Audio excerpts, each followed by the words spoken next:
Hello, everyone. I am Keith Cook, the Interim Department Head of Biomedical Engineering at Carnegie Mellon University. It is my great pleasure to welcome you to the 47th Annual Northeast Bioengineering Conference, New Research Frontiers and Educational Landscapes in Biomedical Engineering. Our two hosts for the conference are the University of Pittsburgh Department of Bioengineering and the Carnegie Mellon University Department of Biomedical Engineering. Both of these universities are located in Pittsburgh, Pennsylvania, and we had very much hoped to welcome you to Pittsburgh to be able to show off our city and see all of you face to face. Since you can't come to Pittsburgh, I just wanted to show you one view of the city. This is a view of Pittsburgh from Mount Washington, and it shows one of our more unique forms of transportation in the city, a funicular. Now that view of Pittsburgh depicts it as a very large city. I tend to think Pittsburgh more like a large college town. Best College Reviews says that Pittsburgh is the number 12 college town in all of America. While the population of the county is fairly large, 1.2 million, the population of the city of Pittsburgh is more around 300,000, and there's 1/3 of that population that are students. We have 3 different bioengineering or biomedical engineering programs in the city, and there are the 2 that I mentioned before at University of Pittsburgh, at Carnegie Mellon University, and lastly, there's another one at Duquesne University.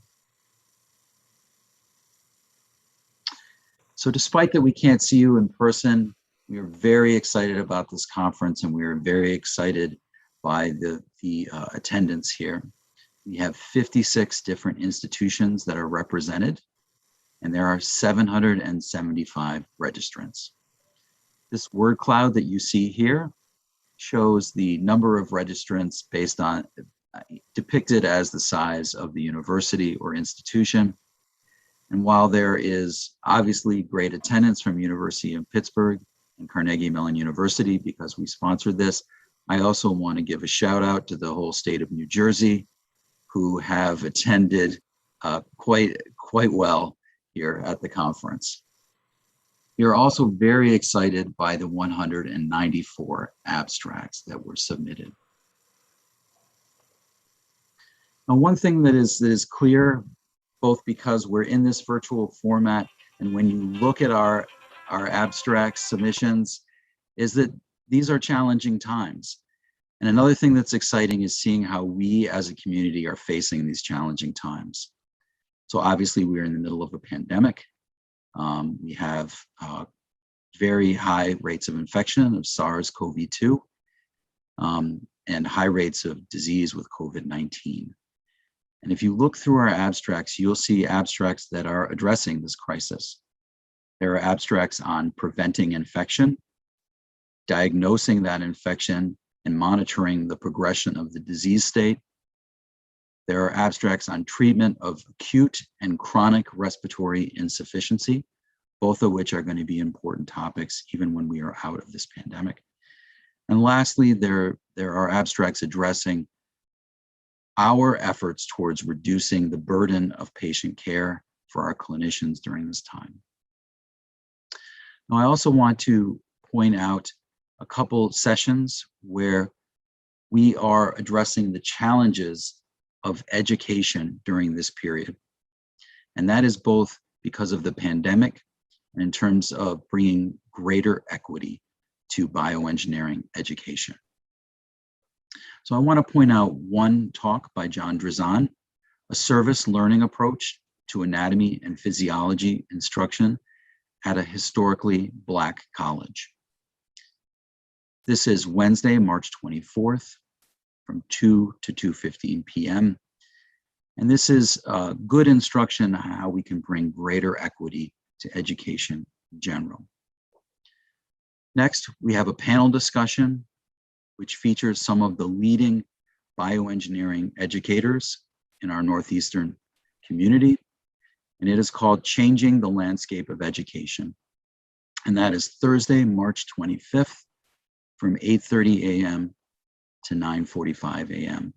And during this panel discussion, they will address issues that are pertinent to both the pandemic as well as bringing greater equity to bioengineering education. So I'm very excited that you all are attending this conference. And now I want to turn it over to my colleague, Arash Mahbubin, who is going to talk more about the details of the sessions for the conference. Thank you. Wonderful. Thank you so much, Keith. Permit me to share my screen. Fantastic. Well, very warm welcome to you. As Keith said, we're very delighted to have you join us for this year's Northeast Biomedical Engineering Conference. And we look forward to seeing you and hearing about your magnificent endeavors. So permit me to just acquaint you to the program and share a few tidbits about the event before we embark on our three-day journey. So the schedule is as such. You can see all the details in Whova under agenda. Continuing our opening remarks, today we'll have our very first faculty seminar, so we're going to use the same link. But today is very exciting because we will have our undergraduate design poster sessions 1 and 2. And that's basically very exciting for everyone to join, go and just use the sessions as Q&A to ask questions and see what these magnificent teams are working on. We are very excited for our very first keynote that will touch on the theme of education, and then we will have the design award presentation. So teams are highly encouraged to join us during that time. And if for reasons of time conflict they cannot, we will inform them about the results. And we also have our social hour networking and virtual booths. So this is an opportunity for you to either for during the lunchtime or 4:30, just meet people, socialize, network, go to different university or industry booths and see what's offered. Wednesday is dedicated to our podium sessions. We have 2, and each will have 3 parallel themes that you can join. We also have the research poster sessions at that time. Again, all the links are available in Whova. You can just go, basically we'll take you to a Zoom environment and you can just mingle and see what's happening there. We have our neural engineering faculty seminar scheduled for Wednesday, and also the keynote number 2, which again touches on neural engineering. And as Keith mentioned, changing the landscape of education on Thursday, that's very exciting. It's a panel discussion. Hope to see you there. And then we also have the regenerative engineering faculty seminar and the keynote. And that follows with basically the podium and research awards and some social hour networking virtual basically booths. So a few things, event assistance, if things are in need of clarification, if you're having some issues, either through the web or mobile app, you can always under agenda find the help desk. We have a magnificent team of volunteers, both for Pitt and CMU. They are there throughout the day to assist you with any questions that you may have. For the networking, apart from the scheduled time slots, you can use Whova to find participants and connect with them through the chat. There's also opportunity for you to arrange your own meetups, and there will be an announcement today and on Thursday giving you more information about that one. So feel free to basically, since this is a really student-centric conference, we encourage you to network and find people and discuss many exciting things. Conference feedback, we do need your feedback as participants, so we will definitely chat with you throughout the sessions, and after the event is over, we'll share with you a post-conference survey, which would be anonymous, and we would greatly appreciate if you take the time to share your thoughts with us. And then finally, the conference recordings. will be available. So as you noted, all the main sessions, the faculty seminar session, the panel discussion, the keynotes, all of those are going to be recorded and available for viewing for 3 months after the event concludes. Poster sessions, we're not recording those. So with that, I really want to wish everyone a magnificent experience. Have fun, and we'll look forward to, again, see all your endeavors in the next 3 days. And with that one, I just want to, again, remind everyone that we're going to continue with this webinar link to have our very first faculty seminar, Medical Product, Biomedical Devices. So you're more than welcome to stay and hear exciting talks that are going to be presented at 9. Wonderful.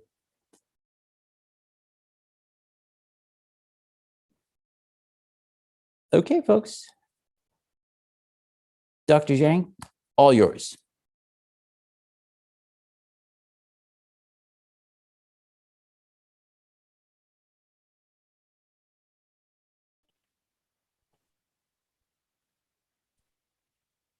We still have a few minutes left, so let's wait till 9 o'clock. Definitely. Do you want to check to see if all the speakers can share their screen to make sure everything is okay? Sure. We can do that. Eric, would you like to share your screen to see if that works? Yeah. Perfect.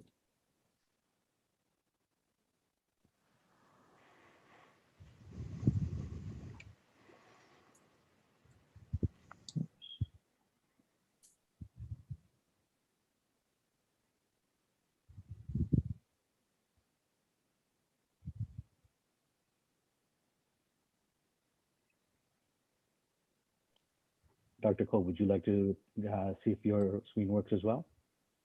Sure.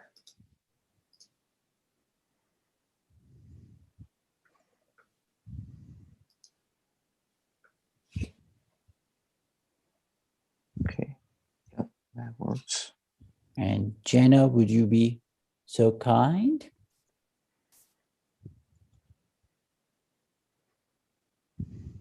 Yep.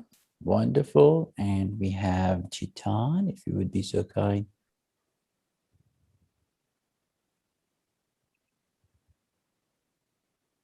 Brilliant. Great. Fantastic. Okay. I'll bring back my screen.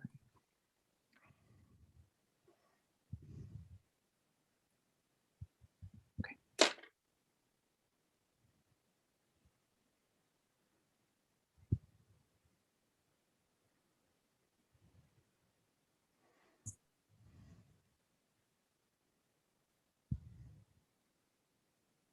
Lindsay, do you want to stop the recording and start it over so that we can break this up into the 2 separate sessions?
I think we can start, Dr. Zhang, all yours.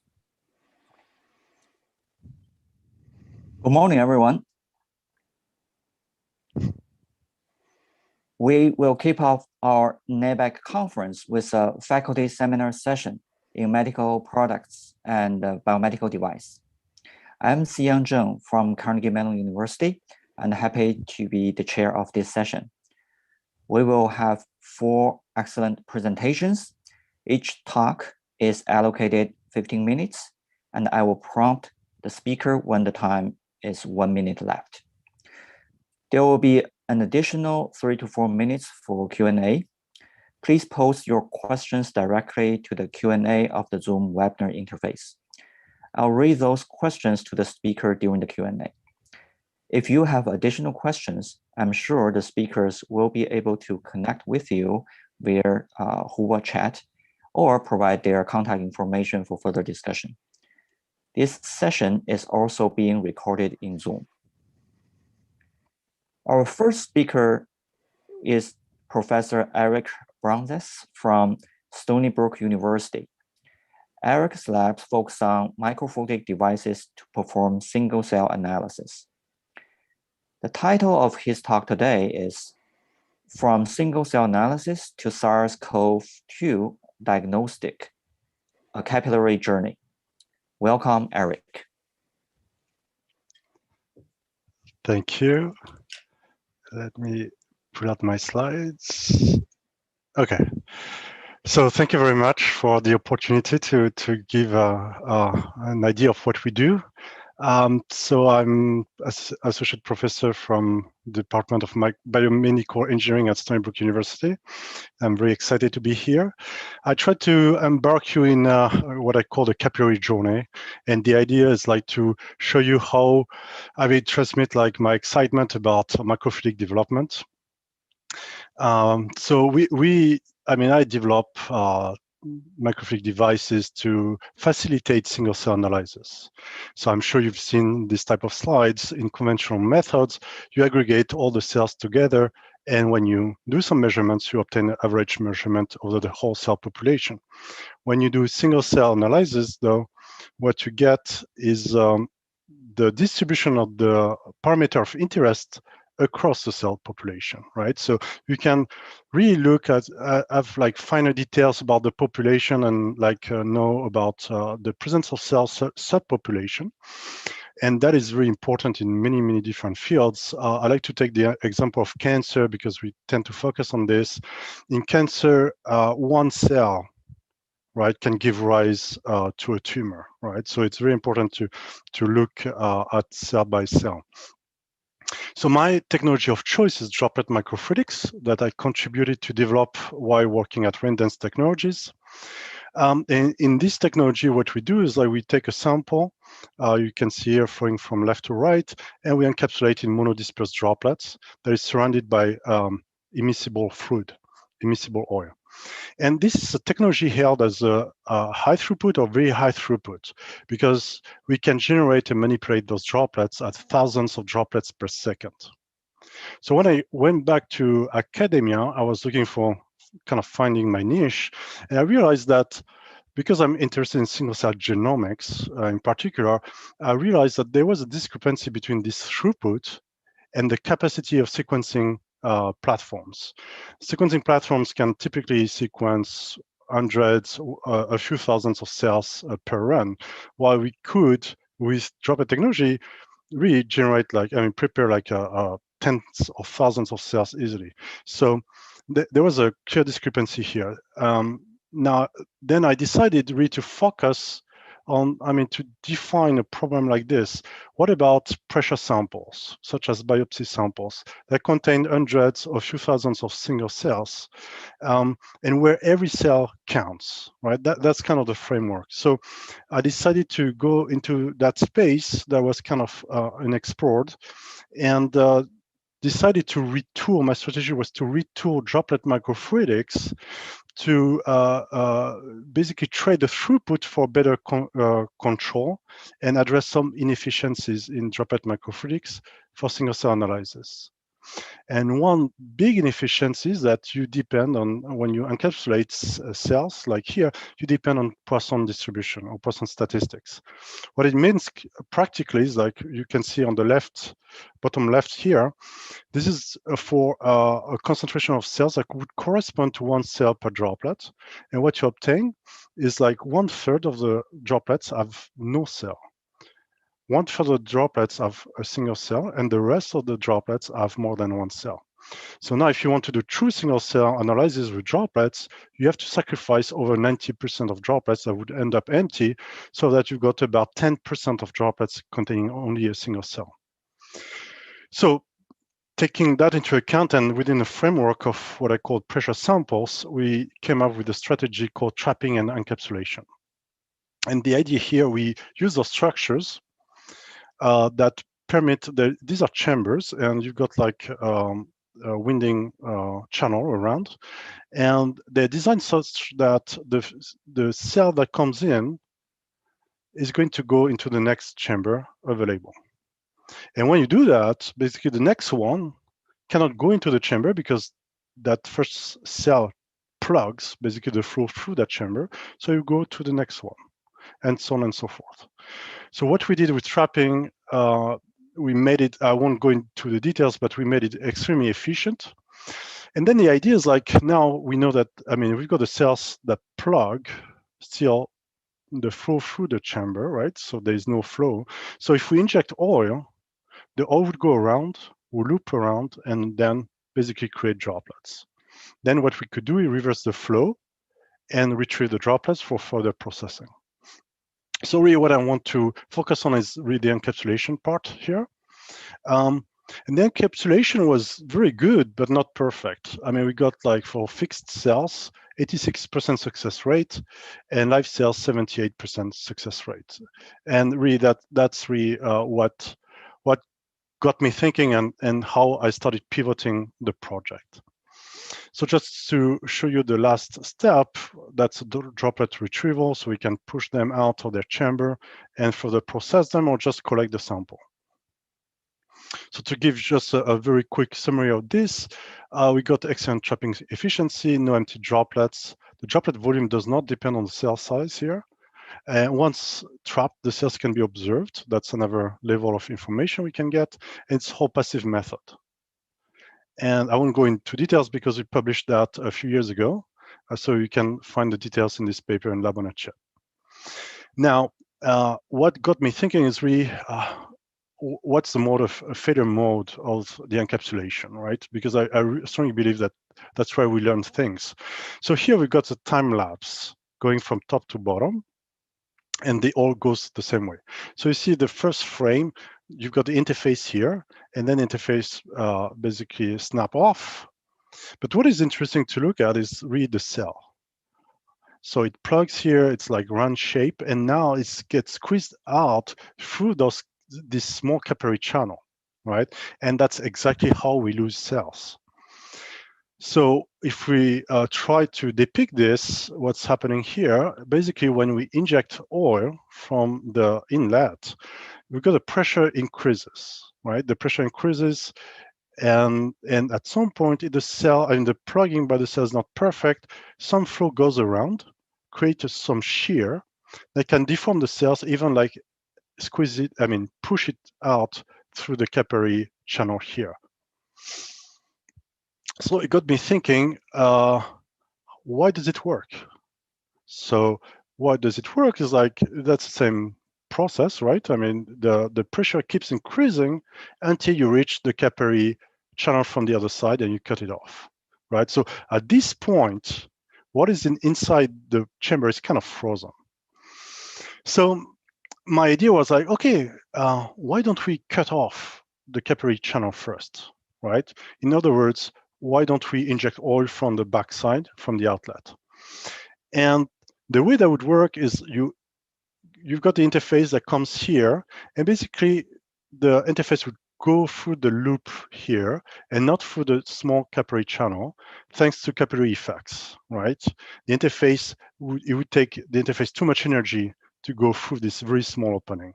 So it goes around, it would go around and create a nice encapsulation. Now, the new challenge with this is about the flow reversibility. When you inject the oil, you displace the buffer first, right? The oil doesn't show up right away. And when you displace the buffer can still go through the capillary channel and dislodge the cell.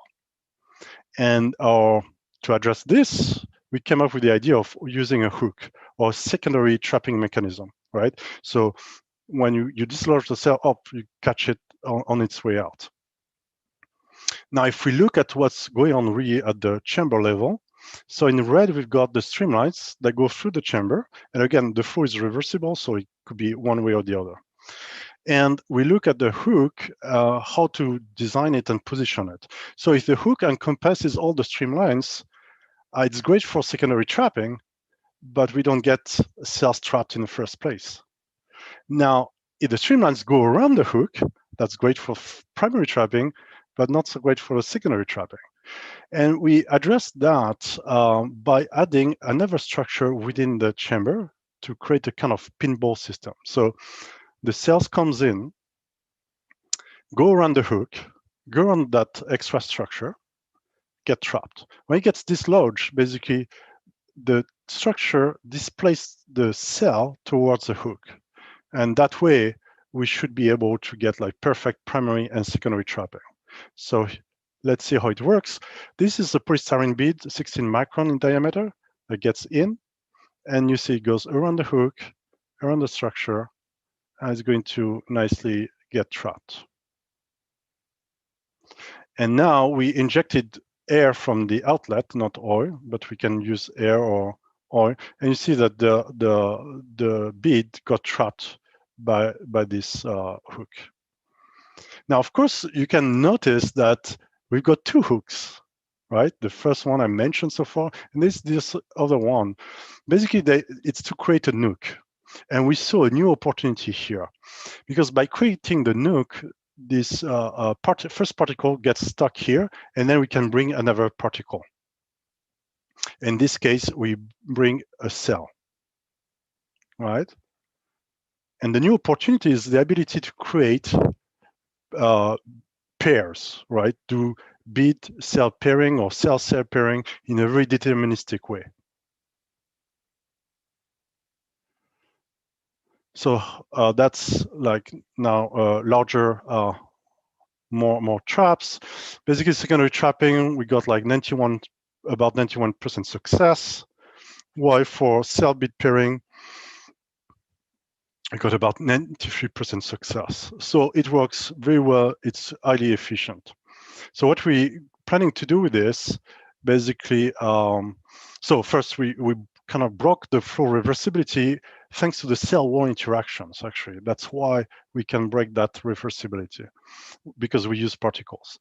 And our next steps is really to develop applications where we can use a bead and a cell. So typically single cell cytokine real-time detection. I've got now a colleague, Jun Wang, who is really like expert in this, and then develop single cell genomics and epigenomics, where the bead brings the barcode for single cell. And again, it's a very high efficiency. We can use samples with very few cells. And from there, the second pivot, if you want, that brings us closer to kind of point of care testing is the following. So thinking about why it would work, again, I mentioned that capillary valving was really the key there, right? But what is misleading in this schematic is that there's a cell. And actually, the principle does not require a plugging. That means you can create partitions without plugging. And when I think about partitions, I think about applications such as digital PCR, right? Droplet generation, digital PCR, where we need to create a lot of partitions so that we can have some quantitative detection of targets. So, and the difficulty here is really, how do you fill a container, right? When you got an array of chambers, can you fill those? It's a general problem, actually, and that's a video that a student of mine did. It's a bottle, and we try to fill it, using a funnel. What you see, you feel at first, but very quickly it stops, right? The flows, liquid stops dripping in. Now, if you put a straw and you pour liquid around the straw, you don't have any problem. And it's a very simple problem. It's simply because the key is that empty containers are not empty. They are filled with air. And you need to create an escape route for air if you want to have efficient filling. So how does that translate into microfluidics?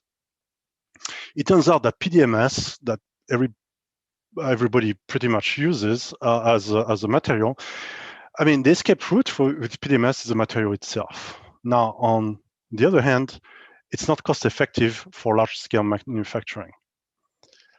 On the other hand, for thermoplastic, it's cost effective for large scale manufacturing, but it's gas impermeable, right? So the idea where I want to go there is like, we wanted basically to develop a point of care testing platform based on digital assay. So taking all that into account, we came up with this design. So we got a main channel here and a chamber that is fed from the main channel and that loops back to the main channel through capillary channels. And here how it works. Basically, we're going to use capillary effects to drive the progress or the interface between the liquid and air. So it comes to this junction and it's going to go into the chamber because the chamber has a wider cross-section. At the same time, the air can go through the capillary channels. So we inserted some escape route for the air. When the interface reaches those channels, their cross-section is much smaller than the main channel, and then the interface progresses back through the main channel to the next chamber. Now, to create the partition, what we can do is inject oil from the back end, right, using the same principle of capillary valving. In this case, we can even inject oil from the inlet at high capillary number. That means high capillary number means viscous effects dominate, and basically your flow is going to follow the path of least resistance. And that gives us a lot of flexibility. So what we did so far is like to create an array of about 5,000 chambers, like you can see here, with parallel channels. So we developed like some structures to make sure that all those channels are fed at the same time. The panel C, you got like a result of the partitioning. And D, that's the metrics that's going to basically show the performance of the design, right? So for digital PCR, what is important is the standard deviation of the volume. So we got 9%, and basically, typically, we want to be below 10%. So what I didn't mention is that those devices are imprinted in COC with soft tool, and they're bonded with pressure-sensitive tape. So what we're doing now is like adapting it for a quickly deployable platform for point-of-care testing for SARS-CoV-2. So very quickly, we started with deterministic single-cell encapsulation.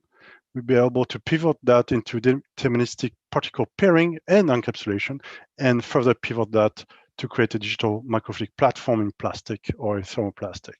So with this, I would like to thank, of course, people in my lab who really develop this work, and the different funding agencies. Thank you very much. Thanks, Eric, for this wonderful presentation. If we have any questions from audience, please send in those questions. You can directly do that in the chat window. I guess I will start with my own question. So I think it's a wonderful platform. I'm just wondering, I think in general, for this kind of high throughput microfluidics, there are these droplets, droplet-based platform like you developed before, and then there are these microarray type of a system. So for your case, it's kind of like you are kind of marrying these two. I'm just wondering, for your newest device, do you think you will do the analysis in situ, basically in this trap like space as like there, or you want to bring it out? Because some of the downstream processes I can see to do single cell analysis involves relatively complicated protocols in terms of you want to bring in one chemical reagent or remove things. Which platform do you think will be the best for something like this? So for you mean for single cell applications? Right. We're working on a new platform actually. I mean, I cannot share too much detail, but it seems that I got obsessed with Poisson distribution or Poisson statistics, and I tried to overcome that. It's always like, I mean, the metrics there is always like, how many cells can you analyze at once? For single cell genomics would be like, the metrics data quality, how many reads can you get from single cells? Of course, there's a cost, right? 10x Genomics is great. I mean, it's like, when I was working on Raindance Technologies, that's the platform I wanted to develop, right? So, so when I saw it, I was like, oh, that's great. People tend to, of course, I mean, complain about the costs. So perhaps there's something there. And again, to look at inefficiency, it's a lot about Poisson statistics. So I think there's something on different platform, not that I mentioned here, but to do. I see. Okay, there are a couple of questions. Probably you can answer those very briefly. The first question is about the mechanical force. So in your separation, the mechanical force is used. Do you think those mechanical force can influence the gene expression of the cells? Yeah, definitely. Actually, that was my PhD. So transduction. So I mean, typically for instance, for single cell genomics, single cell transcriptome in particular, right? People now tend more and more to fix cells beforehand. All right. Okay. You want to freeze, right? You want to freeze the information. We know that within 15-20 minutes for mammalian cells, for not even mammalian cells, it's even faster. You want to freeze what they are expressing. Otherwise, you're going to typically get the response to mechanical manipulation. I see. The last question is, will there be any benefits on the implementation of the microcavity microvalves to control the micro chamber, the chamber and the encapsulation in a way to avoid using oil? So I think that I see that as complementary technology. So microvalves is great if you want to do very complex kind of microprocessing on a chip, right? But if you think about like having one valve for all, I mean, one control to a lot of valves, I mean, there is no much benefit because the cost is you have to use this 2 layers PDMS, which is not terribly easy to do. So it's easier in that case, like in the examples I gave, to read out. And perhaps I didn't mention enough, but actually we can do air and oil, which means that we can for instance, incubate, I mean, bring air, incubate, and then we can bring back some buffer and do some exchange. So we can do multi-step processes as well here. So then that was one big advantage of microvalves, but now we can do that very easily too. Okay, thank you. Thank you. Our second speaker of the session is Professor Ayoung Ko from Binghamton University. The title of her talk is Advanced Biocompatible Sensing Platforms. Without further ado, let's welcome Dr. Ayoung. Thank you so much for having me today. We're going to talk about today advanced biocompatible sensing platforms. what we are like experiencing now about the biomedical device and the biomedical sensing platform, the past generations and all the biomedical device for the diagnosis and the prognosis and the disease that are centered in the hospital settings. Currently, we are actually holding this computing system, which is the smartphone on our hands, and then we are now wearing those kind of the device, such like the Apple Watch, which is not really biomedical device though, but we have such kind of device we can wear and then get some of the information. What we see in our lab and then our community in this the field, the future direction of this the electronics and the biosensors are being more bio-integrated and they're capturing some of the idea from the bio-inspired the structures.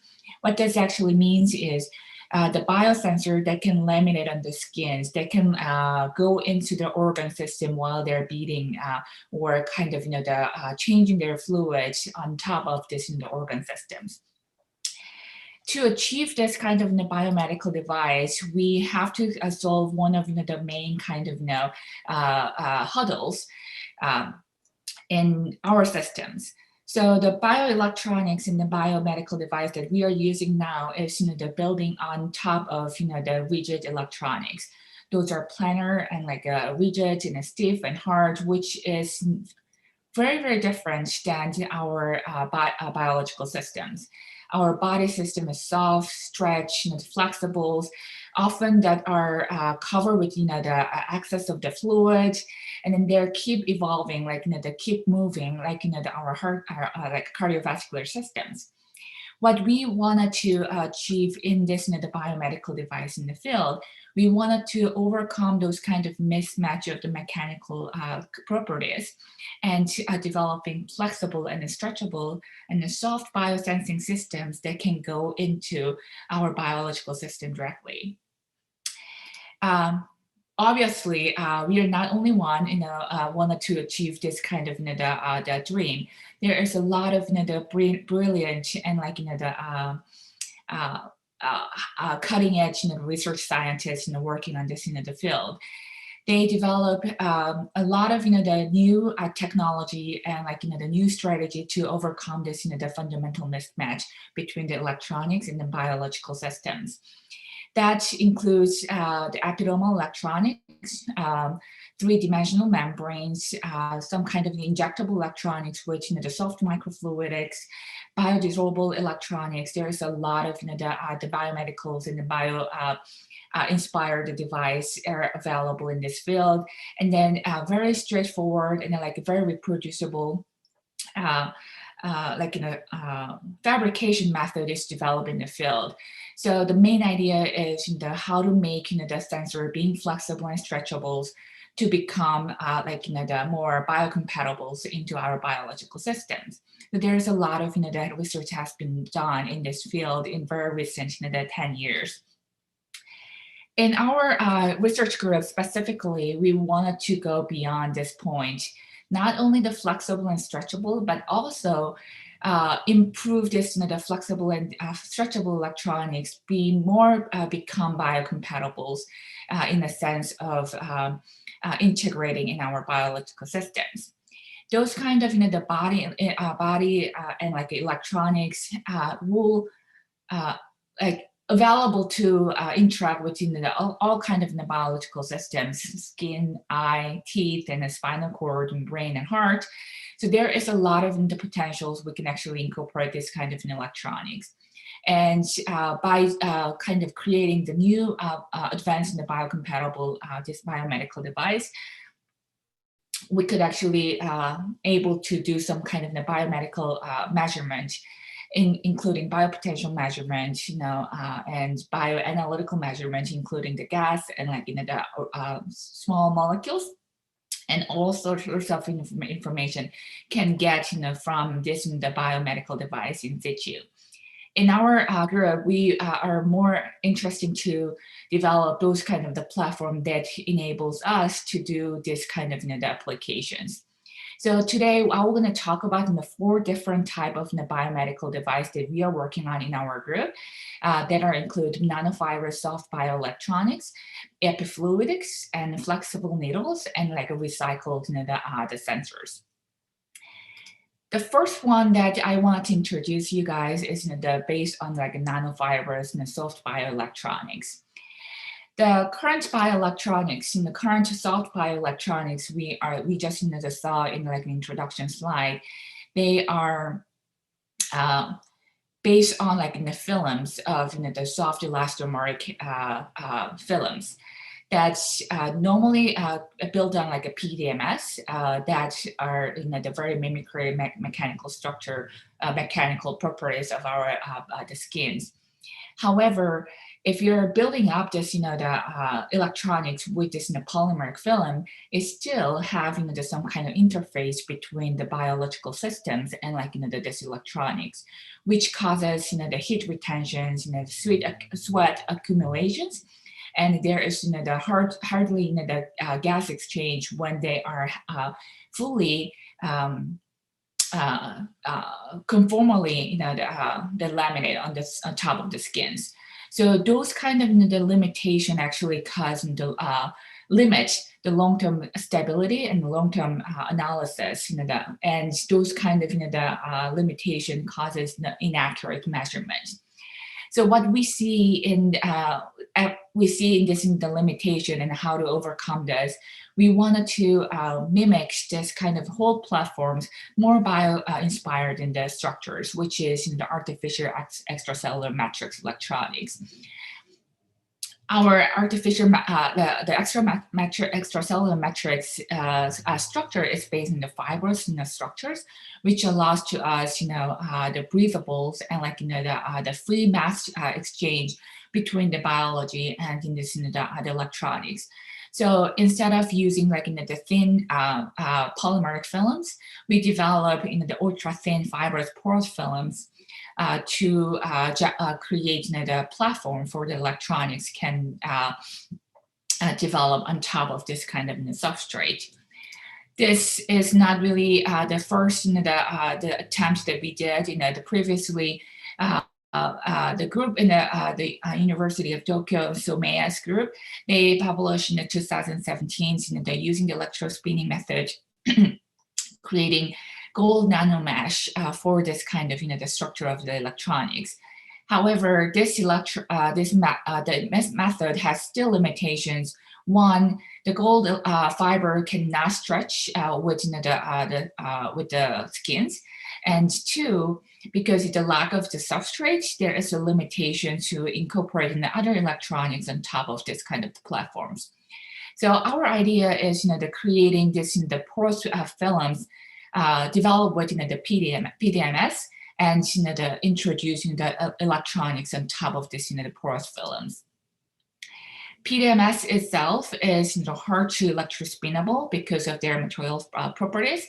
So what we did is using the electrospinning method, we create the sheaths that can actually template the PDMS as a fibrous form, and then cure the PDMS and remove this sheath after all to create the PDMS fibers, the polymer mat, which is just looks like just the fibrous mat after removing the sheath, which is the PVP in this case. Inside of the ethanols, we can create the PDMS fiber over here.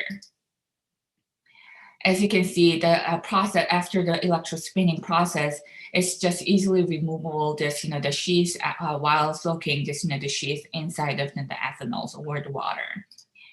The created the fibers in the mat has the very good the stretchability up to 600%, and they have very good mechanical property that's mimicking as skin mechanical properties. And due to like the porous structures, they have the good water water vapor permeability, and also they have the really great the electric modulus in the soft and like the stretchable. Which is the mat. At the same time, they have because of the fiber structures, they have enough surface area that can incorporate the electronics on top of that. So after we create this, the PDMS and the fibers, which is around the 30 microns, and then we integrate the nanomesh in the gold electrode, which mimics some of the electronics, mimics the skin structures. And as you can see here, there's the electronics that have the thin layer of the PDMS, and then we have active materials as a gold mesh. Incorporate into this in the PDMS that can easily laminate on top of the skin without skin adhesive. We just use water to promote the van der Waals force between the skin and this the electronics. This specific electrode can be used as the surface electrode that you can measure the ECG and EMG. As you can see here, this electronics can give the good signal as comparable to the commercial electrodes that we are using for the ECG measurement. To highlight this kind of the PDMS and the fibrous structures, I just want to mention that the one of the limitation I just bringing up when I start introducing this one. Once the film is create an interface that there is no mass transfer between the biology and this the electronics. However, but we are using the PDMS, the fibers instead of the films, that allows to us the breathable conditions and then having the mass transfer. So we do like an ECG measurement in the very kind of the extensive conditions, which is in the exercise. And once the sweat is accumulating underneath of the PDMS films, you lose some of the important information of the ECG signals. However, if you have this kind of porous and substrate that can breathables and that can allow the mass transfer, you can actually see all good the signals can maintain after this the exercise. This research can be found in the Advanced Material Technology in the 2020 publications. The second, the platform that I wanted to introduce you guys is the three-dimensional structure of the soft bioelectronics using the microfluidic device. This, the skin mountable microfluidics, we call the epifluidics, that actually harvest the sweat into the microfluidics. What we see as the sweat glands as a small pump. So once you are pumping out the sweat is go into the micro channels, and that micro channels that can collect the sweat and then route it this sweat into the certain reservoir. And inside of this reservoir, we incorporated the pH and glucose, and then glucose lactase, and then chloride analytics, which is based on the colorimetric analysis that can change the color based on the concentration of those kind of analytes. And then at the same time, the color is not really constant method to analyze this. We incorporated the flexible electronics on top of this, the MFC device that can communicate with your smartphone to analyze the color informations based on the RGB informations. This kind of the epifluidic device that can do like a quantitative analysis when the water go into the microfluidics, this the color they change, that blue to purples when the water can detect. And this water detection can translate it to the sweat weight and volume. And once this the sweat reservoir to collect the sweat in certain reservoir that incorporate some of the analytic analysis, we can measure the lactate detections in the pH and also the chloride as well as the glucose. Those are very important information. You can actually measure the subject and the hydration levels, and then potentially we can analyze cystic fibrosis or the diabetes problems of the subject. Color is not always the good method to quantitatively analyze this. So the flexible electronics on top of this, the epifluidics allows to us, to analyze this color based on the RGB analysis by using the smartphone. This research is published in 2016. We wanted to continue on this the projects. One of the limitations of this the microfluidic device that we are developing, they they are one-time measurement. So they cannot really collect the sweat in a series of the time. But a lot of information of sweat is based on the time dependence. In general, the sweat composition change in every 20 minutes, depends on your workout, depends on the health status. So what we did is using the capillary valve, we create some kind of sequential harvesting of the sweat inside of the microfluidic device. And we are currently developing more advanced the styles, not only this the capillary valve, but also incorporating the activation valve with this the structures that more precisely control the sequential the harvesting of the sweat samples into this the epifluidic device platforms. A lot of the analysis I've been shown in here is based on the colorimetric analysis, which is not the precise and accurate measurement for all the analytes. So what we actually see that some of the demands, we can actually collect this the sweat for the lab analysis for the future more details of analysis. So what we do is we create some of the little outlet ports that can actually harvest the sweat in the reservoir by reservoir to using the conventional pipetting. So this project is ongoing projects. Our goal for this epifluidic device is creating this device can measure the cortisol levels that can actually analyze the stress level of the subject while they're wearing this the epifluidic device during their exercise. The third platform that I wanted to introduce you guys is the flexible needles. A lot of the flexible and stretchable device in the field is based on the two-dimensional structures, which means we have limited information in the Z directions informations. However, if you wanted to employ this in kind of electronics in the Z direction in the soft materials, for example, you put in the spoons in the jello, and that's and shaking this in the jello plate, you were going to ruin all the jellos. So that's the same thing. If you implant your device into your brain or some kind of biological tissue, the mechanical mismatch will going to be destroyed the structure of your organ systems. So what we see in the needs as the injectable platform for the Z direction measurement. So here is the flexible needles that are that has this temperature sensor in array, and that's the flexible needles the thickness is around the 11 microns.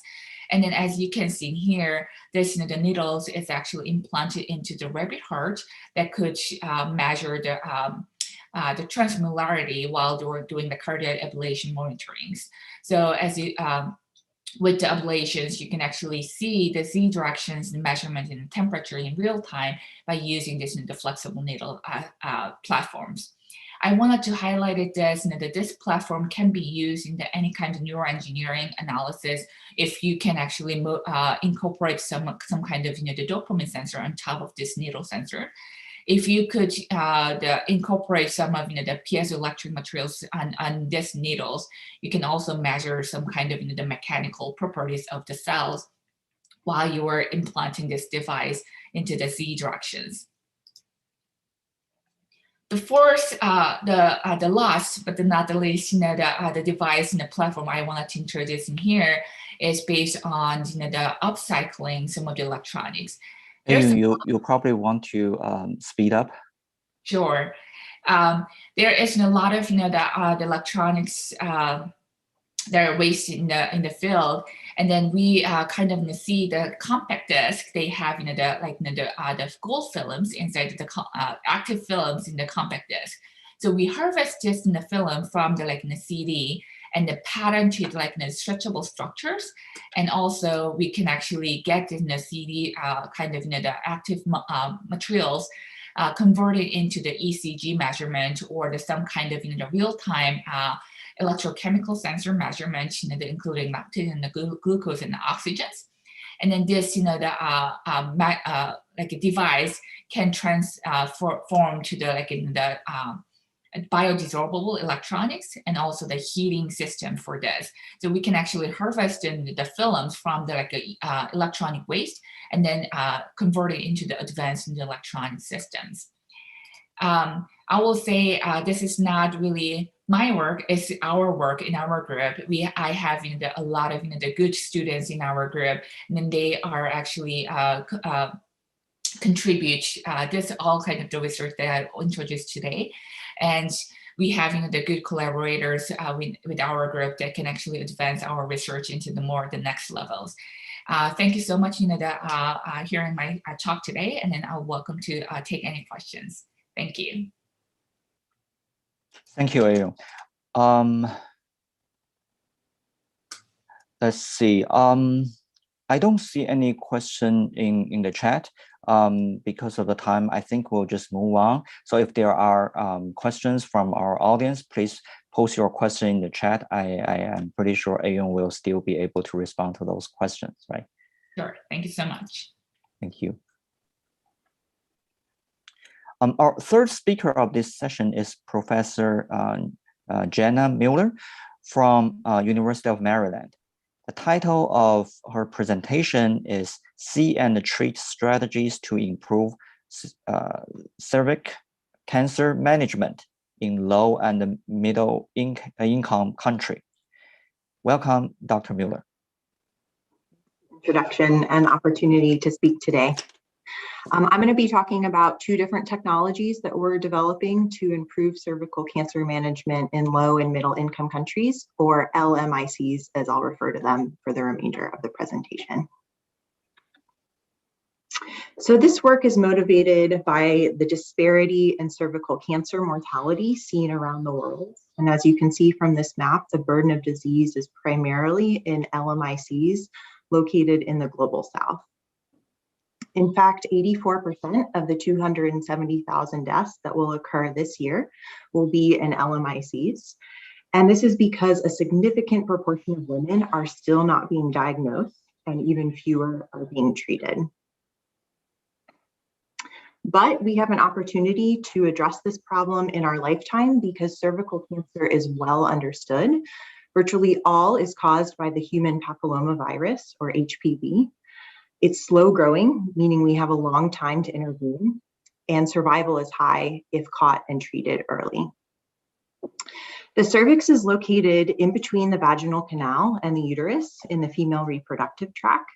And at the center, you have a cervical os where there's a transition from squamous to columnar epithelium. And if this region is infected with HPV, you can get the growth of a precancerous and eventually a cancerous lesion that can spread throughout the female reproductive tract. In the United States, we've been able to substantially decrease our rates of cervical cancer at a population level through a multi-visit paradigm. So first, women are screened with pap smear and co-tested for HPV every couple years. With a pap smear, they swab the transformation zone and give those cells to a pathologist to diagnose.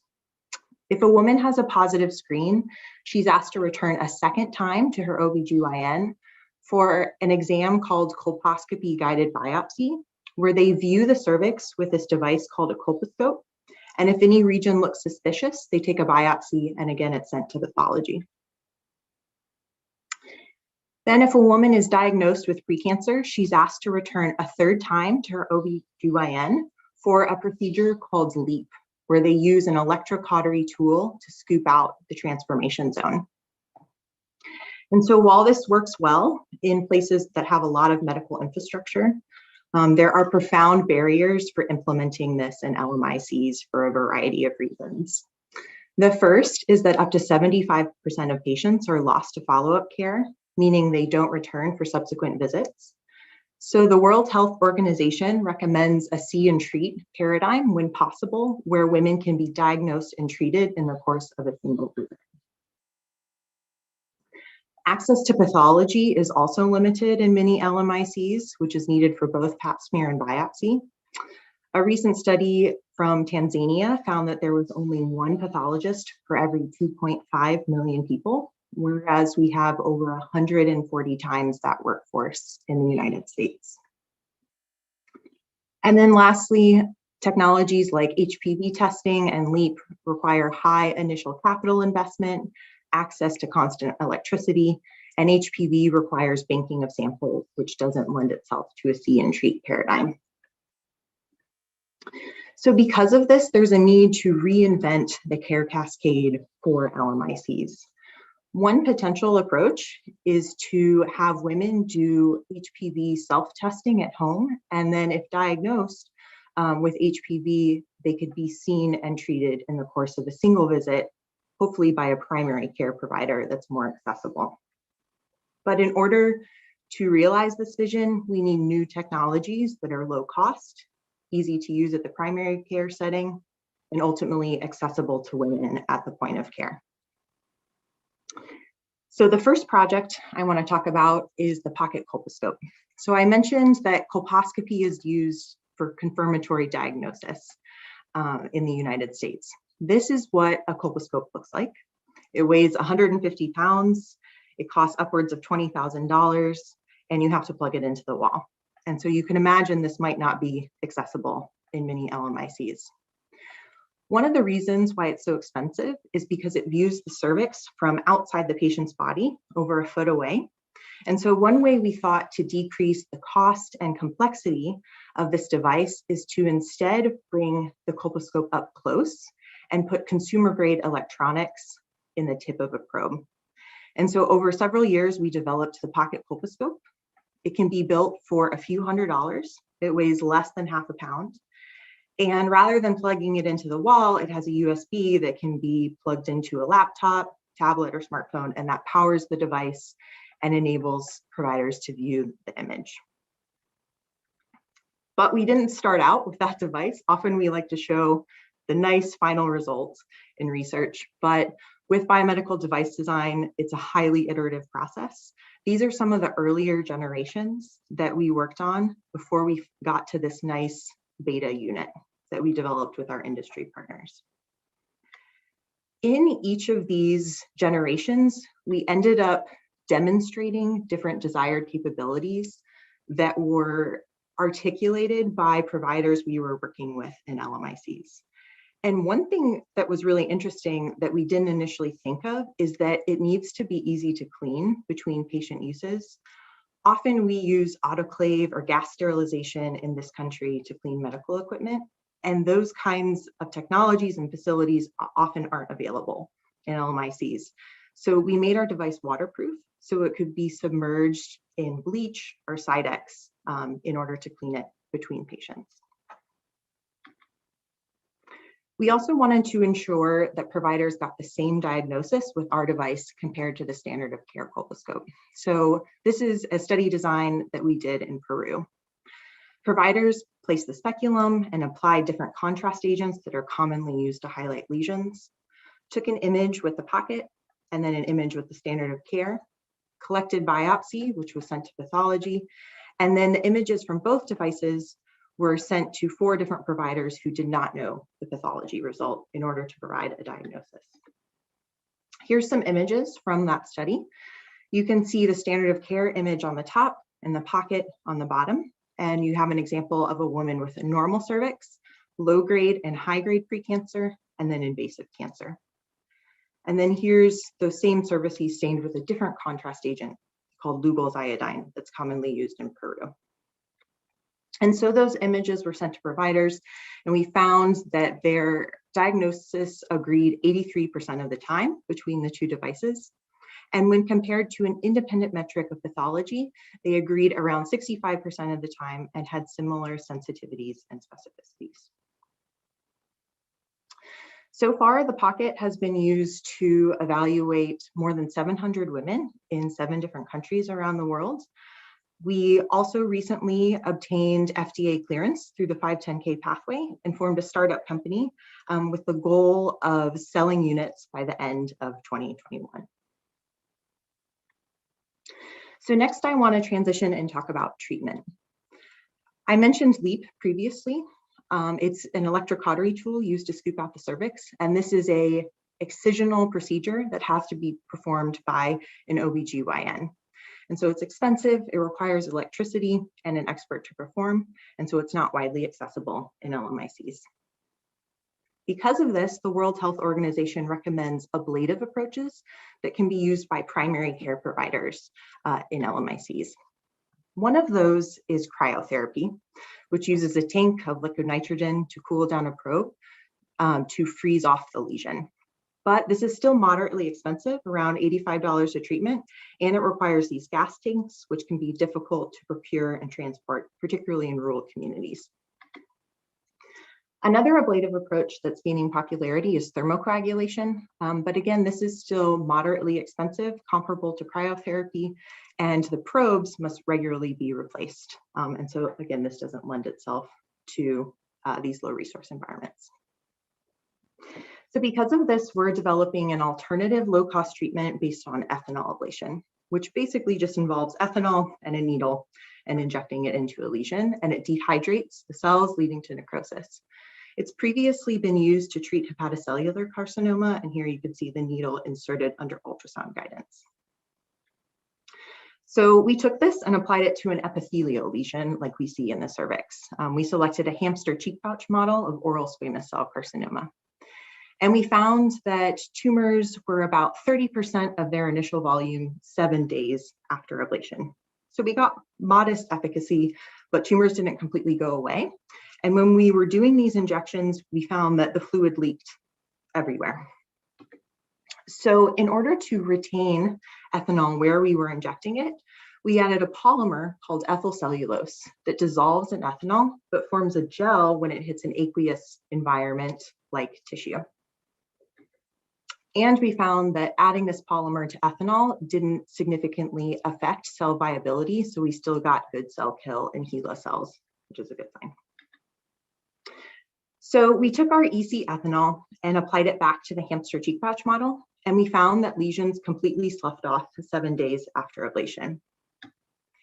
And if we controlled the injection rate and reduced it from a manual injection, which is around 100 milliliters per hour, down to 10 milliliters per hour, we got complete response of all tumors ablated with ECF ethanol after 7 days. And so now my group is optimizing delivery to treat cervical precancer. In particular, we're trying to form a depot that covers the lesion while minimizing off-target effects like backflow or collection at the surface and crack formation or flow into surrounding normal tissue.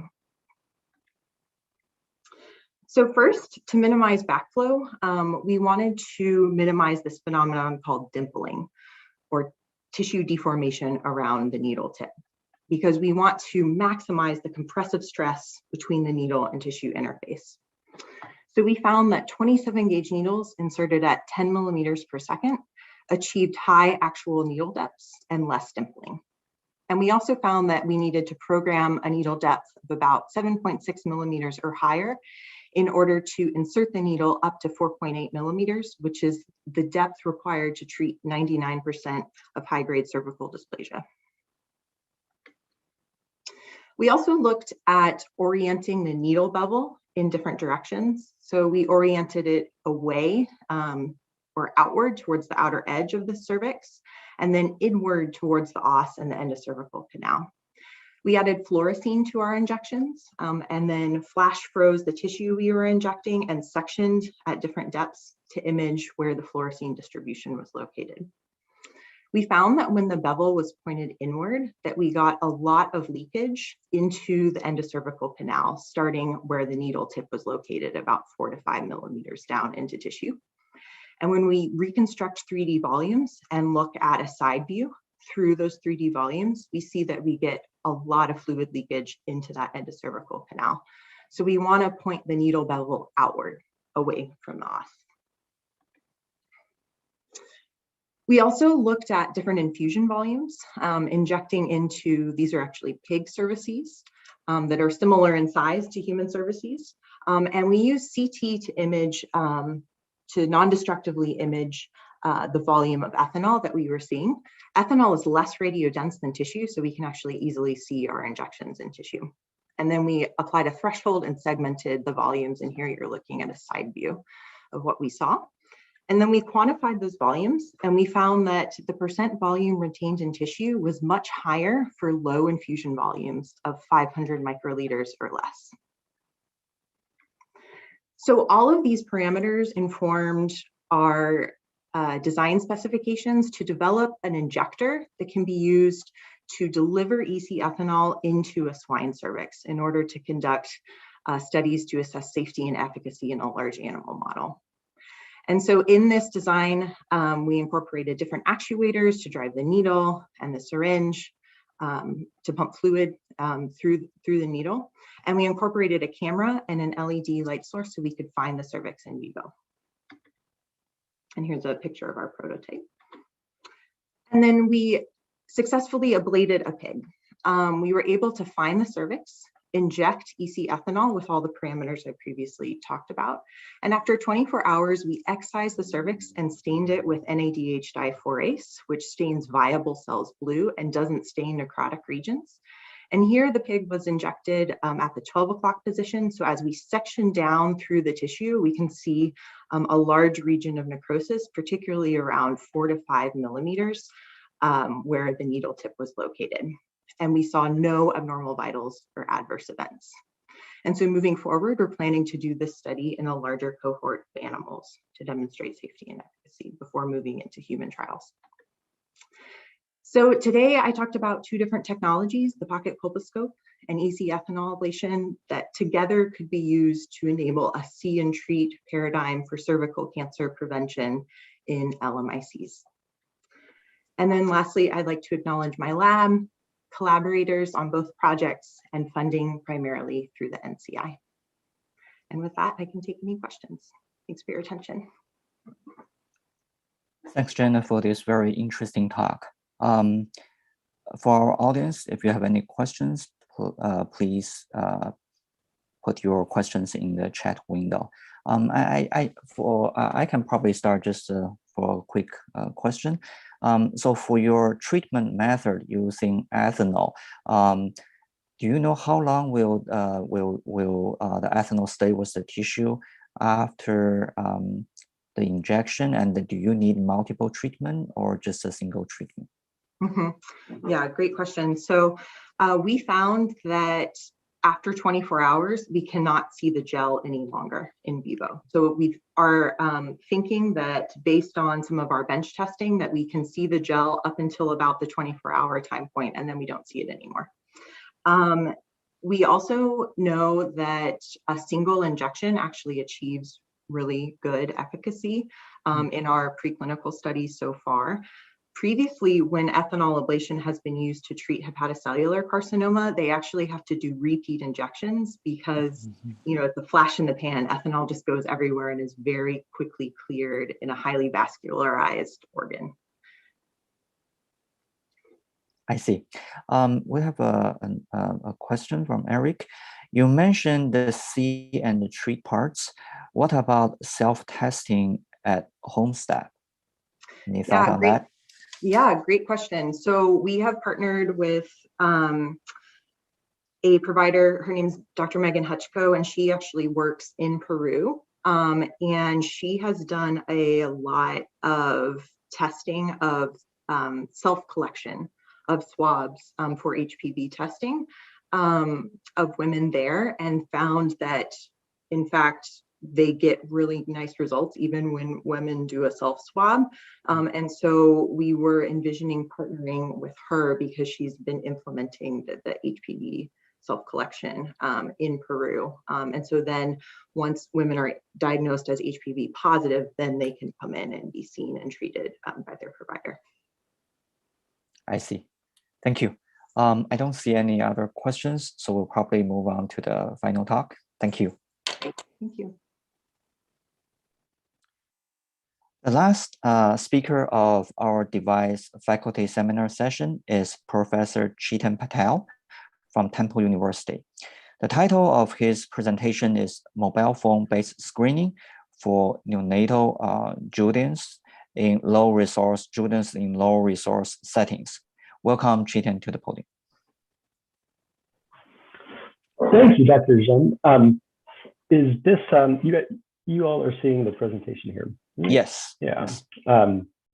So I'm happy to be here. You know, it would have been nice to be in Pittsburgh, but this is still a great opportunity virtually, nonetheless. And I want to thank the prior speakers in the session for their great talks, because I think more than anything, they really helped set the stage for how I'd like to introduce the work that we do in my lab, and specifically this project that we're working on to perform jaundice screening in low resource settings. And really that's to say that there are different challenges in different areas. This map that I'm showing here is a subnational map of infant mortality. And what you can see is that there are wide disparities between high-income countries like the United States and Western Europe, and low-income countries in sub-Saharan Africa and South Asia. But then, in addition, you know, there's pockets of really poor outcomes in rural places in the in developing countries, and even in high-income countries. And so that's to say that, you know, technology can address challenges in a number of different ways in low resource settings. And similarly, we can think about how technology can address challenges that are present in high income settings. Here's a map that I'm showing of cesarean section rates, and it's from a paper that really talks about how surgical outcomes and surgical morbidity, not necessarily mortality, are becoming increasingly common in places where cesarean sections are performed at rates in excess of what they should naturally be as part of the normal course of pregnancy. And that really should be somewhere in that light blue, 10% range. And so our role as bioengineers is really fascinating, right? Because we exist at this interface between different problems in different settings, how those problems are connected to healthcare systems, the role of technology in addressing these systems, and critically considering the costs and benefits of how we approach these problems. There were great examples by the prior speakers, particularly Jenna, who's looking at these low-cost colposcopes, of how optical technologies can really be useful in low-income settings, primarily because optical technologies are inherently low cost. They really are built on the backbone of largely commoditized components from consumer electronics. They're point of care friendly. They don't require a lot of consumables, and they can integrate really nicely with telemedicine, thanks to also the increasing advancements in mobile phones. Now, in our lab, we're working on a number of different projects, and I just want to take a quick second to point out some of this work that's being presented throughout the conference. We work on using photonics technologies to develop new approaches in fiber optic spectroscopy. My graduate student, Yu Sun, is going to be presenting on that tomorrow at 9, as well as work on microscopy that will be presented as a poster tomorrow, and work on computational modeling of how light interacts with tissue.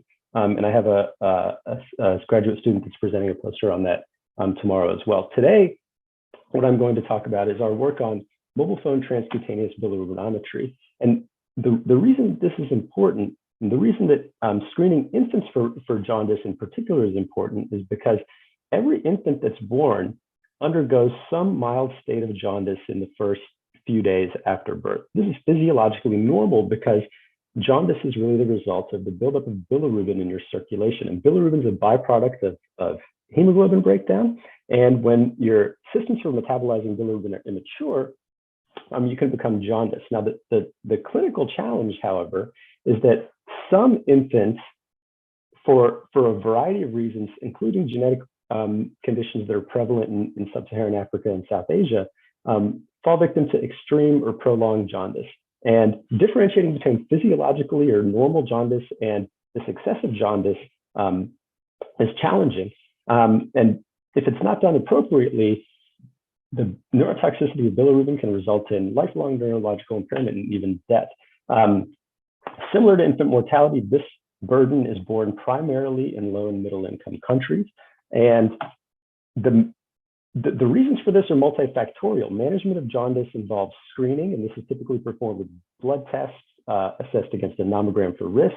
If infants are at risk, then they're subjected to phototherapy and then monitored for response prior to discharge. These are paradigm in high-income countries, and it's a systematic approach that's been very effective. Adoption has been eased by the development of the Transcutaneous Blurometer, which is a clinical device that is used to non-invasively screen for jaundice. Now, this whole system works well because we have high rates of in-facility birth, and we can provide access to both blood testing and novel technologies that are established like transcutaneous bilirubinometry. But in low-income settings, this is a challenge. Facilities aren't as commonly present, and it would be fantastic if the transcutaneous bilirubinometer could be developed in a lower cost paradigm than the clinical device, which is thousands of dollars, to be used to bring this practice to low-income settings and rural settings or places where there are high rates of out-of-facility birth. And so what we were looking to do is really adapt and develop the next generation version of the bilirubinometer for LMIC settings. And so I'm going to tell you a little bit about how the bilirubinometer works. But to be brief, really, the bilirubinometer is a reflectance-based device that measures reflectance at primarily at around 470 nanometers, where you have the absorption maxima of bilirubin. Now, across the skin, this is a little bit of a challenge because the total accumulation of attenuation in the skin includes contributions from pigments, including hemoglobin and melanin, as well as scattering, that necessitates the need to correct for these confounding factors. And so this is done in bilirubinometry by measuring at least one other wavelength here, it's depicted in the green, as well as different spatial channels to try to differentiate mean path of photons through the tissue.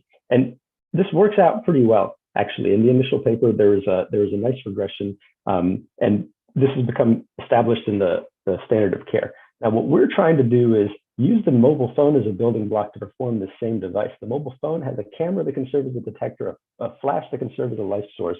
And if we can figure out some way to deliver this light and perform wavelength selection, we can see the same type of device in a three-channel approach. So we went about trying to do this with simple techniques where we put some filters to improve spectral specification on the back of a phone, and went about this project and quickly realized that it required a little bit more sophisticated approach. And so we pursued development of this in two tracks, one using computational modeling of photon migration using Monte Carlo models to inform how we both go about developing this approach, and also building an adapter that we could use to create a snap-on case, to perform bilirubinometry. So I'm going to talk to you a little bit about both. Monte Carlo is a valuable technique for really informing how light interacts with tissues. And recent developments in GPU parallelization have dramatically expanded access to really high throughput modeling. And so using these parallelized models, we could now develop simulations of different versions of mobile phone-based bilirubinometry and vary a wide number of parameters in an effort to optimize how we were collecting our measurements. And we took this model data and created features of merit that we could use to evaluate our device's performance. Using these feature of merits, we designed a mobile adapter that really enclosed some filters and that were attached to a snap-on case.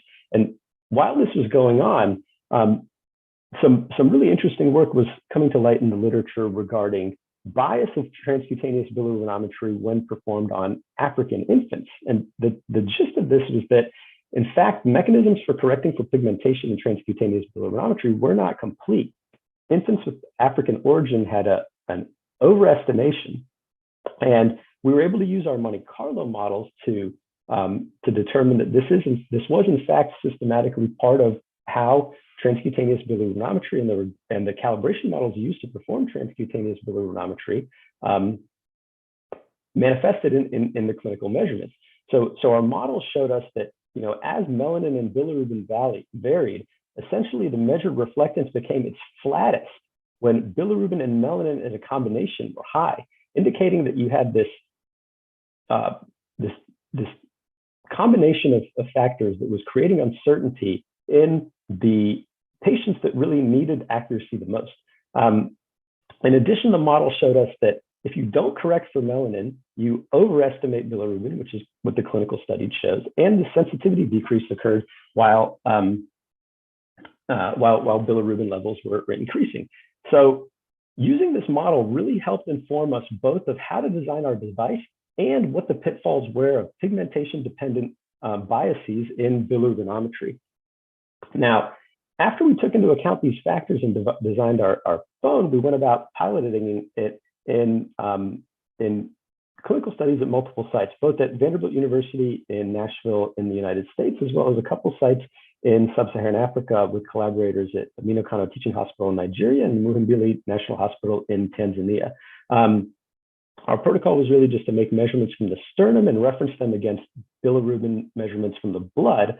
And I'll tell you a little bit about how we did the data analysis here. So all this data was really sent up into the cloud. We're hoping that eventually we can perform these analyses in the cloud, but ultimately locally at Temple, we performed this analysis, which included calibration that accounted for the limited dynamic range of the phone. This is a really important step that I'm not going to talk about much, but creating low-cost calibration techniques is critical for these types of applications. The other thing that's useful to point out about our approach is while prior approaches to transcutaneous bilirubinometry were really measuring reflectance at finite sets of offsets, our approach, since it measures the 2D point spread reflectance of the flash, can image the offset patterns, and this gives us the opportunity to use image analysis and pattern recognition algorithms to look at the spatial offset of the data across 3 spectral channels, essentially expanding the dimensionality in comparison to traditional bilirubinometry. And then these model outputs are input into a regression model that we use to construct a model to measure bilirubin. Now, a couple points I want to make about how we went about our enrollment that were intended to minimize bias are here. First off, we emphasized enrollment of African-American and ethnic African infants in the study to ensure that there was no bias in the creation of our calibration models. And then we also attempted to ensure that bilirubin levels were uniformly distributed across the range of 0 to 25 milligrams per deciliter that you might see in these settings to ensure that we didn't have bilirubin bias as well. The results, I'm going to separate here into a couple cohorts. The first cohort, a set that we did with infants from both Vanderbilt in the United States and Kano, where we saw nice agreement in our correlation, but most importantly in the Bland-Altman plot, which shows the error of the estimates against their essentially true value, you can see that the limits of agreement, or the 2 standard deviation range of error, was between plus and minus about 2.5 milligrams per deciliter. And interestingly, this is less than clinical TCB. In addition, with this significant portion of African infants, you'd expect to see some overestimation, and we have no overestimation in our approach. So we're really excited about what these results are showing. Similarly, in the second cohort that was conducted only with African infants from Muhimbili in Tanzania, we saw similar results with no mean bias and a range that was smaller than clinical TCB, which really makes us, again, excited about not only the potential of this device, but its potential utility in sub-Saharan Africa. So really to conclude, I just want to point out that the Monte Carlo modeling that we did was an essential and important initial step in figuring out how to develop our device and understand pigmentation bias. And the results that we've generated, I think, are in large part due to the fact that we're making our measurements with a mobile phone camera and thus expanding the dimensionality of inputs that are going into the multivariate regression model. In addition, I want to point out that we're also optimistic about the platform of this bilirubinometer existing on a mobile phone to enable an expanded assessment of problems in global health, including evaluation of public health data that can be collected in rural settings at a study that we hope to get funded coming up here, as well as implementing a protocol for screening that can integrate with vaccination clinics that are currently the primary point of contact for newborns in sub-Saharan Africa. Like everyone here, I want to make sure though that I point out that this work is really the work of Brandon Harrison and Alex Dumont, graduate students of mine, as well as Yusun, who is helping with the data analysis. And they could not have done what they did without the important work of our collaborators at our three participating sites at Vanderbilt Amino Kano Teaching Hospital in Kano, Nigeria, and Muhimbili National Hospital in Muhimbili, Tanzania. And all of it would not have been possible without funding and support from the Bill and Melinda Gates Foundation, who we want to make sure to acknowledge. Thank you all, and with that, I'll take any questions. Thanks, Chetan. This is very exciting work. For our audience, if you have any questions, please send in your question in the chat window. I'll probably start with my question. So I'm just wondering, from your talk, it seems you use two wavelengths, and then to distinguish between the target and some interference signal, do you think it will be beneficial to add in another wavelength? Will that help, you think? Yeah, we use three wavelengths. The red, green, and blue color channel is accessible on the camera. But there's been quite a bit of work done in transcutaneous blurometry over the last 20 years. In fact, currently the most sophisticated and expensive device that's available on the market, the Philips BiliCheck, uses, I think, 6 or 7 different wavelengths in an effort to improve performance. I think one of the things that that we've seen is that measuring spatial differences in reflectance can be as helpful, if not more helpful, than measuring multiple spectral channels. And I didn't quite show that clearly here, but it really supports the value of computational modeling and Monte Carlo modeling to inform device design. So yeah, I guess the short answer is yeah, multiple wavelengths do help. I see. That's a very interesting point. Yeah. So for the spatial information, I'm just wondering, are there any kind of a biochemical mechanism? So why this is the case? Well, it's really a physical mechanism that is the result of wavelengths that are subjected to increased scattering, and scattering falls off fairly dramatically with wavelengths. So blue wavelengths have much higher scattering than red wavelengths. And as a result, the mean path that blue light travels before it gets turned around and comes back and measured in a reflectance technique travels a shorter depth in the tissue on average than red light. And so for every pixel in this image, there is essentially a different mixture of light that's originating from the pigmented epidermis versus the the vascularized dermis. I see. Very interesting. Okay. I don't see any further questions in the chat.